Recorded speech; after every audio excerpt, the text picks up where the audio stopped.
Ali so po prvem vročinskem valu in suši vse vode še primerne za kopanje? V Bohinjskem jezeru so raziskovalci namreč znova odkrili potencialno strupene gošče cianobakterij. Kaj to pomeni za kopanje in kaj pravijo analize v drugih vodah in na kopališčih? Danica Jovanovič je obiskala kamp Šobec in tamkajšnji bajer, kjer so prav tako odkrili, da se razraščajo koži neprijetne zelene alge. Vročina in slab pretok vode sta kriva, da so se v zadnjih dneh v Šobčevem bajerju razrasle alge. I see a little bit over there, but there's no problem, not at all. We haven't seen it yet, so, but Quite disgusting.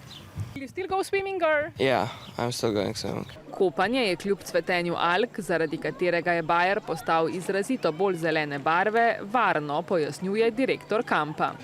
Lahko seveda alge pri nekaterih plavalcih, predvsem preobčutljivih, povzročijo določene težave, srbečico ali pa mogoče celo izpuščaje. Zato svetujejo redno tuširanje, prakso očitno upoštevajo tudi plavalci. The lake isn't so clear as any other lakes, but I think that it's that you can swim in the lake, but then I would recommend the shower. A če je kopanje v Šobcu varno, temu pritrjujejo tudi na Agenciji za okolje, je nekaj več zaskrbljenosti med nekaterimi raziskovalci povzročila gošča v Bohinjskem jezeru. Vzorec so prinesli v laboratorij in pod mikroskopom ugotovili, da gre za potencialno toksične cianobakterije.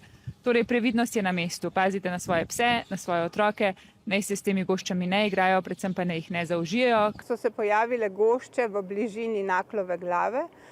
To je nek zaliv na Bohinjskem jezeru, ki pa ni kopalna voda.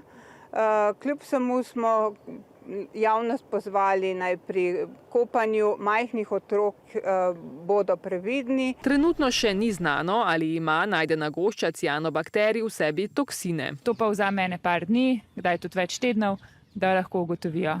Tako da, če bi Vzorci s kopalnih območij Bohinjskega jezera sicer kažejo skladno s smernimi vrednostmi NIJZ-ja. Kako pa je z varnostjo ostalih kopališč po Sloveniji? Vsi vzorci so bili zaenkrat skladni z Nacionalnim inštitutom za javno zdravje.